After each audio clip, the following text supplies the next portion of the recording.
Buenos días, Primera Iglesia Bautista de San Antonio de los Altos. Desde el Ministerio de Educación Cristiana, aquí su hermana en Cristo, Diana de Rusante. Continuamos con nuestra serie Jesús es la plenitud de Dios. Estamos en el Evangelio de Juan. Y allí encontramos 7 señales hechas por nuestro Señor Jesucristo, generalmente asociadas con fiestas judías y seguidas de discursos explicativos expresados por nuestro Señor Jesucristo.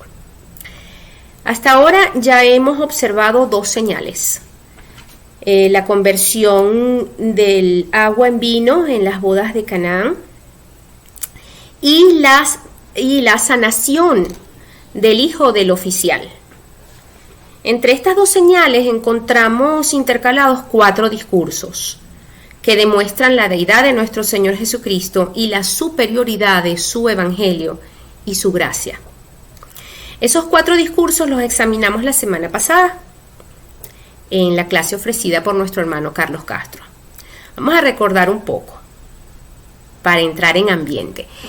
Ese primer discurso, el primero de esta enseñanza, nos las da el Señor al convertir el agua en vino, demostrando que el rito de la purificación ya no tiene valor. Él trae algo nuevo. Él es el vino del nuevo pacto, el mejor vino para darnos vida eterna.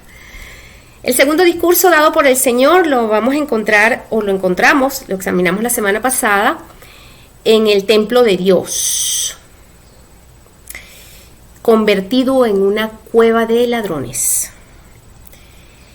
Y allí Jesús demuestra no solo su desagrado, sino que Él mismo es el nuevo templo, el verdadero. Y que aunque lo destruyeran en 3 días, lo levantaría, y de hecho lo hizo. El tercer discurso que estuvimos viendo la semana pasada está en el discurso del nuevo nacimiento, en su insigne conversación con Nicodemo. Él nos enseñó allí que para poder entrar y vivir en el reino de Dios hay que dejar atrás el pecado y nacer espiritualmente, creyendo en Jesús como Señor, como Salvador, como Mesías, como el Hijo de Dios. Por último, el otro discurso, que es el cuarto, sería la conversación con la samaritana. Allí el Señor dio un discurso explicativo, lo hallamos allí, a nuestro Señor demostrando que Él es el agua que da vida eterna. Entonces, ya haciendo un recuentito de lo que vimos la semana pasada, podemos ir pensando y meditando en esto importante, que es que en los pasajes que hemos venido estudiando, vemos como Juan muestra lo divino y lo humano de nuestro Señor Jesucristo. De su humanidad podemos recordar a Jesús bien indignado con los mercaderes del templo. También vemos su humanidad al verlo cansado, sediento, pidiéndole a una mujer que le diera de beber. Y vemos como los discípulos también, más adelantito, le animan a que él coma. Nuestro Señor dijo: no solo de pan vivirá el hombre, sino de toda palabra que sale de la boca del Señor. Sí lo dijo Dios. Pero él también comía y cocinaba además. Lo podemos ver más adelantito, ya casi que al final. Pero vemos a nuestro Señor Jesucristo cocinando. De su divinidad, el Evangelio de Juan nos muestra que Jesús había existido siempre. Eso lo vemos en el capítulo 1, en el versículo 1. En el principio era el verbo, y el verbo era con Dios, y el verbo era Dios. Y dice más adelantito que el verbo se hizo carne y habitó con nosotros. Y vimos su gloria como la del unigénito del Padre. Está hablando de Jesús, que Jesús había existido siempre, antes de la creación del mundo. Y Juan enfatiza mucho más que los otros evangelios la omnisciencia de nuestro Señor Jesucristo. Nos muestra su divinidad al ver cómo Jesús conocía la realidad de la mujer samaritana, su pasado, su presente, y se acercó a ella para cambiarle el futuro. y convertirla, para mí, en la primera evangelista.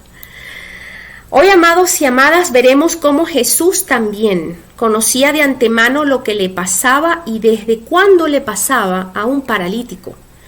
Veremos cómo demuestra su divinidad todopoderosa para multiplicar panes y peces, tantos que alimentó aproximadamente a más de 5,000 personas.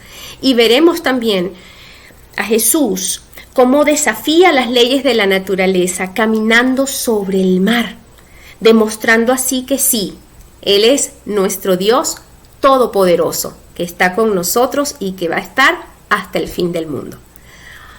Oremos. Padre, en el nombre de tu Hijo amado Jesucristo, te damos gracias por tu palabra. Te damos gracias por enseñarnos, por hablarnos. Te damos gracias por Jesucristo, la plenitud de Dios. Te damos gracias por Él, por la salvación, por la vida eterna, por tu Espíritu Santo para que nos guíe a toda verdad, para que nos enseñe aún más de Jesús, porque Él es nuestro Señor y Salvador y las Escrituras dan testimonio de Él. Ayúdanos, Dios, para también aprender nosotros y compartir con otros tu palabra. En el nombre de Jesús, amén y amén. A ver, en cuanto a la curación milagrosa del paralítico de Betesda, que es la tercera señal que vamos a estar viendo y examinando hoy y que les estamos compartiendo, debemos decir que solo es referida por Juan. Es decir, esta señal o este evento de Jesús sanando un paralítico, el paralítico de Betesda como tal, solamente aparece en el libro de Juan. Y no sabemos a qué fiesta de los judíos se refiere el evangelista que estaba dándose justo para el momento en que él se acerca a este lugar a encontrarse con este paralítico y con muchos otros enfermos que ahí estaban. Digo que muchos otros enfermos que ahí estaban porque la palabra lo dice, pero no nos dice si también allí el Señor sanó a muchos otros enfermos. No nos los dice el evangelista. Es también significativo que no nombra a los discípulos acompañándole en ese momento. Solamente habla de lo que estaba haciendo el Señor Jesucristo. Y Juan, yo creo que él quiere centrar nuestra atención en otros detalles que son los que vamos a considerar a continuación. Entonces, vamos a ver la tercera señal de Jesús en el Evangelio de Juan. Pueden buscar en sus Biblias en Juan capítulo 5, versículos 1 al 16 y veamos este video ilustrativo. Algún tiempo después, se celebraba una fiesta de los judíos, y subió Jesús a Jerusalén. Había allí junto a la puerta de las ovejas un estanque rodeado de 5 pórticos, cuyo nombre en arameo es Betzatá. En esos pórticos se hallaban tendidos muchos enfermos, ciegos, cojos y paralíticos.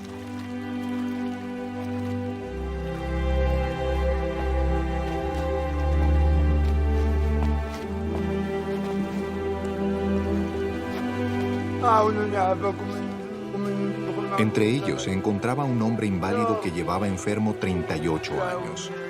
Cuando Jesús lo vio allí, tirado en el suelo, y se enteró de que ya tenía mucho tiempo de estar así, le preguntó: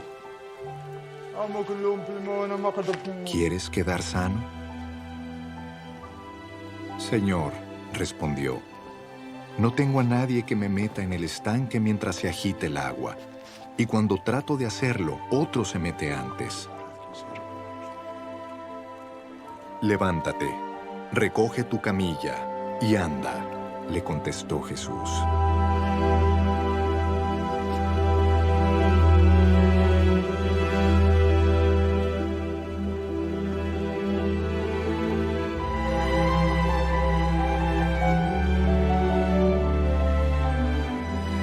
Al instante, aquel hombre quedó sano.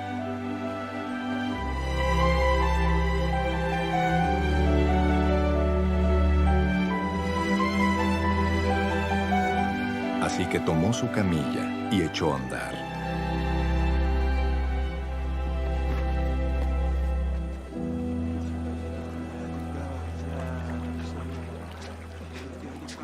Pero ese día era sábado. Por eso los judíos le dijeron al que había sido sanado: «Hoy es sábado. No te está permitido cargar tu camilla». El que me sanó me dijo: «Recoge tu camilla y anda». Les respondió: «¿Quién es ese hombre que te dijo: recógela y anda?». Le interpelaron. El que había sido sanado no tenía idea de quién era, porque Jesús se había escabullido entre la mucha gente que había en el lugar. Después de esto, Jesús lo encontró en el templo y le dijo: «Mira, ya has quedado sano. No vuelvas a pecar, no sea que te ocurra algo peor».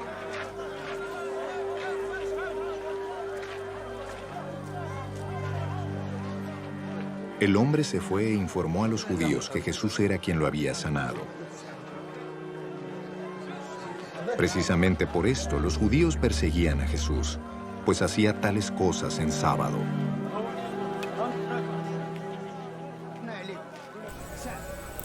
Este estanque llamado Betesda tenía a su alrededor 5 pórticos, en los que se cobijaban una multitud de enfermos, ciegos, cojos y paralíticos. Pienso que tal vez Jesús fue hasta allí intentando salir del ambiente asfixiante que había en el templo. ¿Saben? Ese espectáculo de ver que en la casa de su padre se comerciaba, se profanaba su santidad y, lo peor, no dejaba espacio para que pudiese el pueblo acercarse a Dios en genuina adoración, en genuina oración. Este estanque no quedaba muy lejos del templo, así que Jesús sale de allí y se va al lado hacia el norte, porque este lugar queda al norte del templo, y allí fue ¿a qué? A ayudar al necesitado, a los olvidados por los religiosos que estaban haciendo negocios en el templo. Por otra parte, pueden haber visto y leído que el evangelista Juan nos detalla una creencia popular que explica el por qué había allí tantos enfermos. Dice: porque un ángel descendía de tiempo en tiempo al estanque y agitaba el agua, y el que primero descendía al estanque después del movimiento del agua quedaba sano de cualquier enfermedad que tuviese.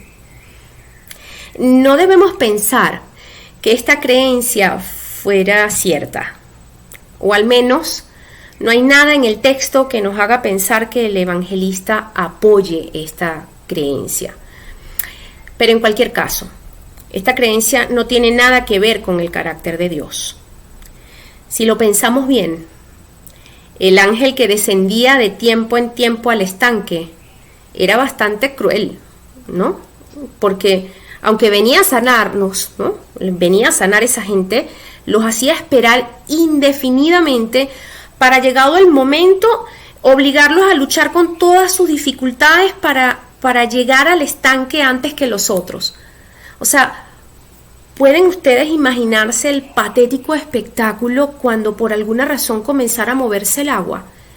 Cómo de repente aquella multitud de ciegos, cojos, paralíticos estarían luchando entre ellos, arrastrándose como pudieran, golpeándose unos con otros en un esfuerzo desesperado por ser los primeros en llegar al agua.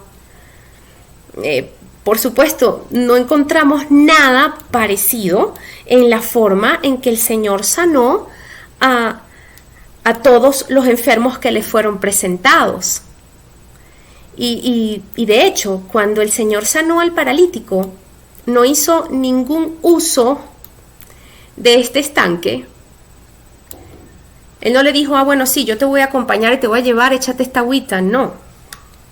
Él habló con él. Y le preguntó algo bien interesante, pero ya voy para allá. En cualquier caso, lo que el Señor se encontró en aquel estanque de Betesda fue una triste exhibición de la miseria humana, tanto del cuerpo como del alma. Porque allí me imagino, por eso les decía que se imaginen el patético espectáculo, porque entonces a cuenta de que yo necesito ser sanada, me llevo por delante a quien sea porque yo tengo que llegar primero. Por eso digo, no refleja el carácter de Dios. Y hasta cierto punto podemos comprender los sentimientos que tuvieron que haber agitado el corazón de nuestro Señor Jesucristo a la vista de esta multitud de enfermos. ¿Cuánto ha dañado el pecado la imagen de Dios en el hombre? Pero entre todos los enfermos había uno por el que Jesús se interesó de manera en especial, o por lo menos fue lo que el evangelista nos está contando. Por eso digo, no sabemos si pudo haber sanado a otros, porque el mismo evangelista Juan en los últimos capítulos del evangelio, no recuerdo ahora la cita, luego se las puedo poner, dice que muchas cosas pudiesen haberse dicho de lo que hizo el Señor Jesucristo, pero no todas estaban registradas en ese libro, con el propósito de que creyeran en Él, en Jesús como el Hijo de Dios. Entonces, se trataba de un hombre que hacía 38 años que estaba sufriendo mientras esperaba una sanidad que nunca llegaba.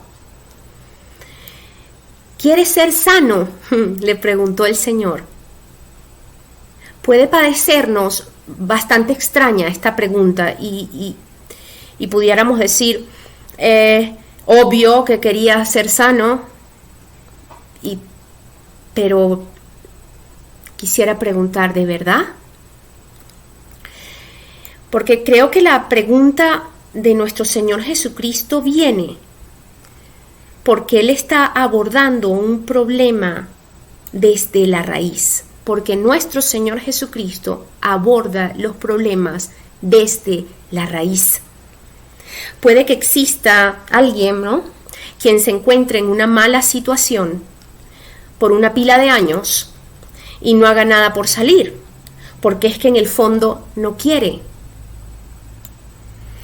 Puede que nosotros mismos deseamos recibir la ayuda de Dios en algún área de nuestras vidas, pero no asumimos hacer lo que nos toca a nosotros hacer.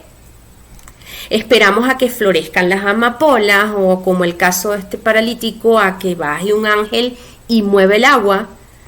Mientras tanto allí nos quedamos paralizados sin hacer nada, sin orar, sin estudiar la palabra, sin abandonar el pecado y absurdamente esperando un milagro que no va a llegar a menos que tomemos a Jesucristo en serio, a que creamos en Él, a que depositemos nuestra fe en Él y a que hagamos lo que Él nos dice. En el caso del paralítico de Betesda, Jesucristo llegó a su vida. Jesucristo llegó a su vida. Él estaba esperando que alguien lo ayudara. Pensemos en esas personas que están esperando que alguien les ayude. Podemos ser hoy las manos y los pies del Señor Jesucristo, llevar su palabra y orar por ellos. Esta señal comprueba y comprobó una vez más la autoridad que tiene nuestro Señor Jesucristo para sanar a los enfermos. Pero también despertará la molestia de los religiosos judíos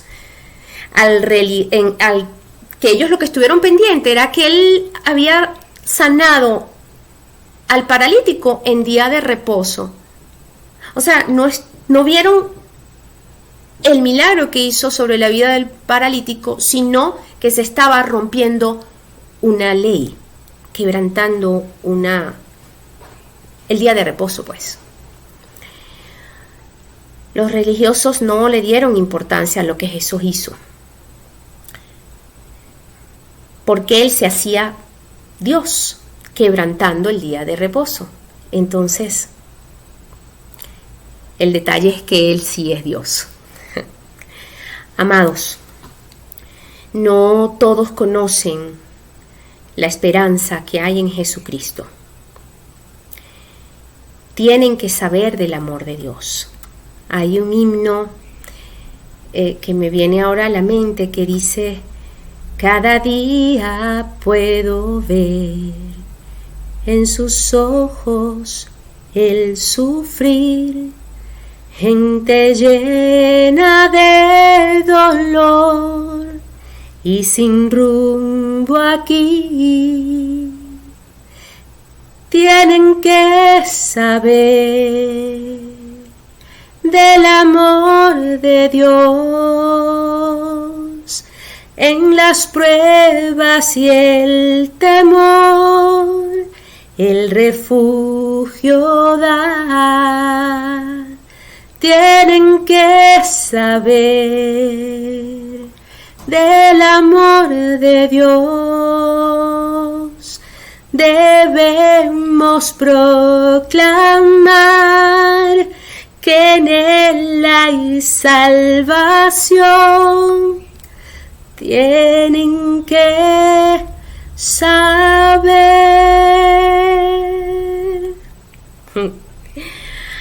La cuarta señal. Juan, capítulo 6, versículos del 1 al 14. La alimentación de los 5,000. Este evento parece que fue tan impactante que es el único milagro que está registrado en los 4 evangelios. Juan narra lo mismo que los otros evangelios, tanto que Marcos como de Lucas como de Mateo, pero con algunos detalles que Juan considera muy significativos. Vamos a ver el video. Algún tiempo después, Jesús se fue a la otra orilla del mar de Galilea, o de Tiberíades. Y mucha gente lo seguía, porque veían las señales milagrosas que hacía en los enfermos.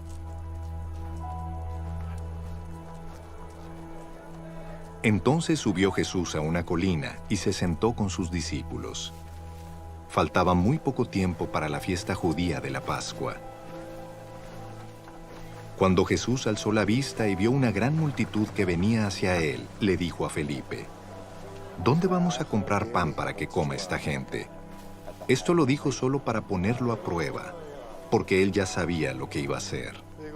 Ni con el salario de 8 meses podríamos comprar suficiente pan para darle un pedazo a cada uno, respondió Felipe.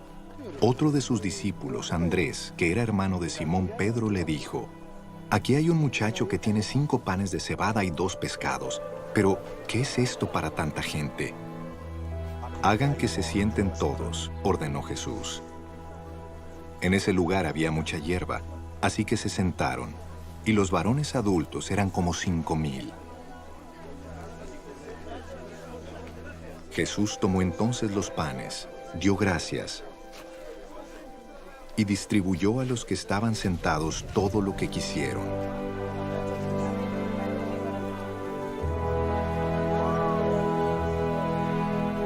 Lo mismo hizo con los pescados.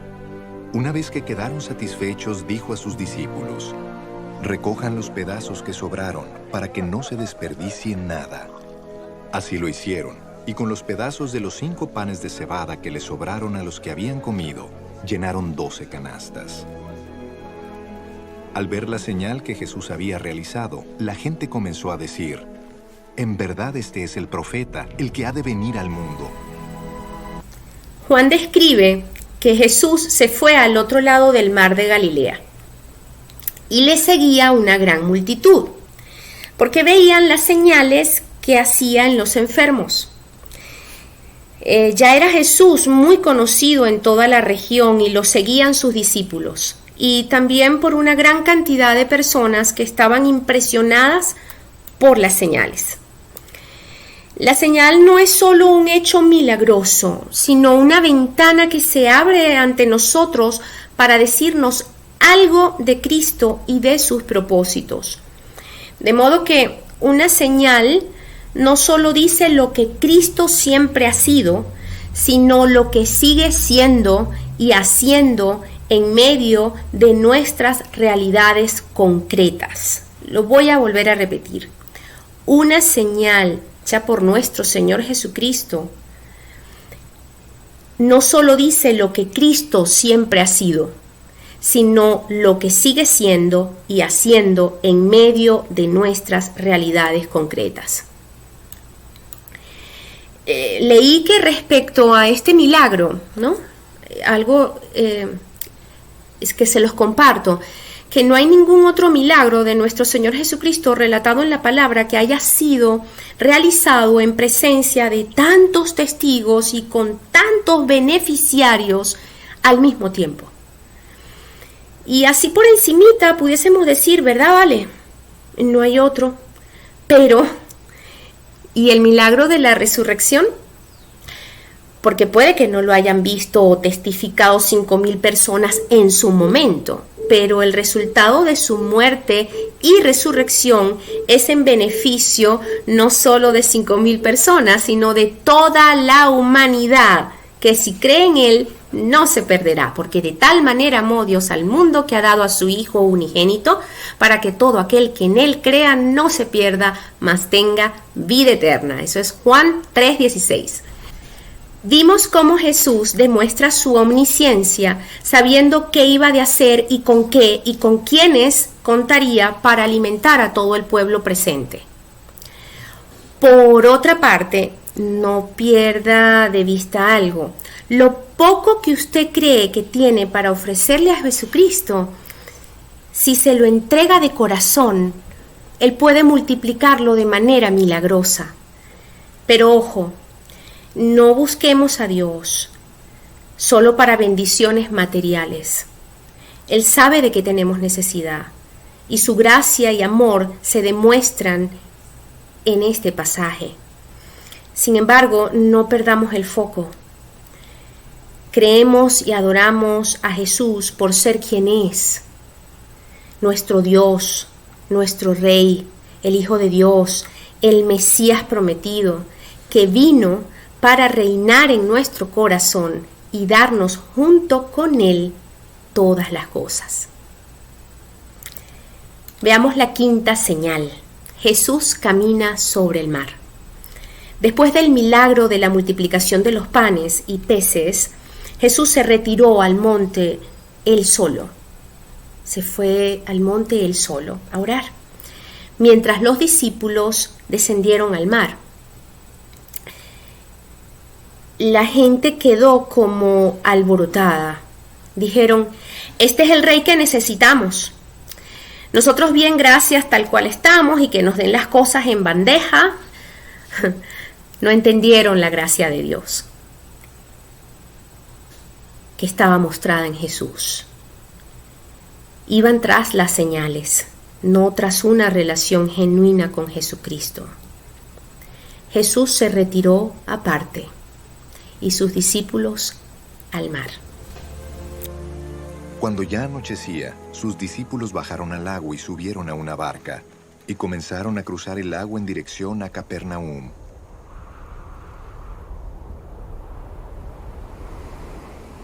Para entonces ya había oscurecido, y Jesús todavía no se les había unido. Por causa del fuerte viento que soplaba, el lago estaba picado.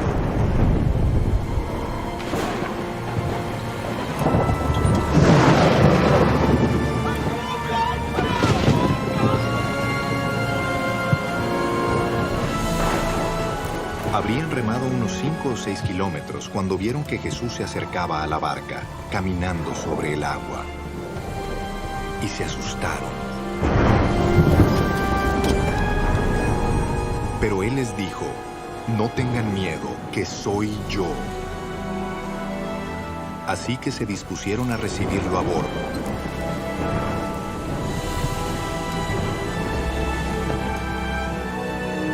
Y enseguida la barca llegó a la orilla a donde se dirigían. El Señor dejó solos a los discípulos, y eso a pesar de que era consciente de la tormenta que se avecinaba. ¿O no? Claro que lo sabía. Señor es omnisciente. Él sabía que eso iba a pasar, sin embargo, los dejó solos. Les dijo, vayan, que Juan no lo relata, ¿bien? Que el Señor les dijo a ellos que embarcaran, pero otros evangelios sí lo dicen. Sin embargo, aquí Juan solamente nos está diciendo, el Señor se fue a orar, los discípulos a embarcarse al mar. Entonces, se cree que tal vez habían embarcado contra su voluntad, justo cuando la multitud quería hacer rey a su maestro, y como consecuencia llegaron a encontrarse solos en medio de una noche tormentosa. Seguro que se preguntaban, oye, ¿y por qué el Señor nos ha conducido a esta situación? ¿Y por qué no está aquí con nosotros para ayudarnos? ¿Por qué permitió que nos viniéramos? Y entonces, quién sabe cuántas cosas le vinieron a ellos a la cabeza. Presos del miedo.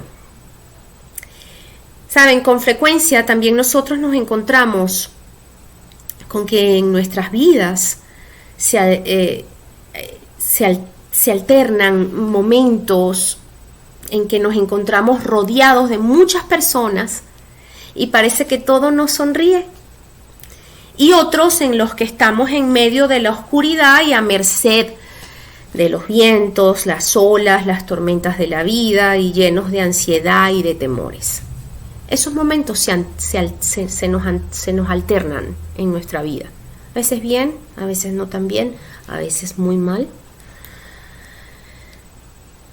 Sin embargo, este pasaje nos enseña que el hecho de que el Señor no estaba con ellos no quería decir que los hubiese abandonado. Tal vez la razón por la que los mandó a entrar en la barca fue para librarles de una tentación para la cual ellos no estaban preparados. Y por otro lado, el Señor había ido a orar por ellos y pronto iba a ir a su encuentro. Jesús los tranquilizó, diciéndoles: yo soy, no temáis. Cuando él dijo yo soy, podría tratarse únicamente de una forma de identificarse, pero también puede implicar mucho más. Recordemos el nombre con que Dios se dio a conocer a Moisés en el monte Sinaí. Pueden buscarlo en Éxodo, en el capítulo 3, en el versículo 14. Y así es con nosotros. También habrá momentos cuando nos sentiremos solos, pero la verdad es que el Señor siempre está cuidando de nosotros. Él no les abandonó en medio de la insuficiencia y de la adversidad. Primero los sacó de la tentación, luego oró por ellos y finalmente fue a su encuentro para llevarles al lugar a donde ellos iban. Hoy Jesús tampoco nos abandona. Hoy también nos libra de tentaciones. También intercede por nosotros al Padre y vino a nuestro encuentro y nos llevará con seguridad hasta la eternidad. Amén. Amén. Preguntas para meditar y reflexionar. ¿Quién es Jesús para nosotros hoy? Con nuestros temores de enfermarnos, de no tener que comer, o con nuestros momentos en que nos sentimos solos, abandonados, inseguros. ¿Quién es Jesús para nosotros hoy? ¿Y qué circunstancia puede paralizarnos en este momento para que dejemos de leer la palabra, para dejar de orar y olvidarnos que tenemos a Jesús, que tiene todo el poder sobre la creación? Hablemos de Jesús. Tienen que saber, muchos tienen que saber, que en Él hay salvación, que Él es el pan de vida, que Él es el gran yo soy y Él es el todopoderoso Rey y Dios. Dios les bendiga. Dios les bendiga.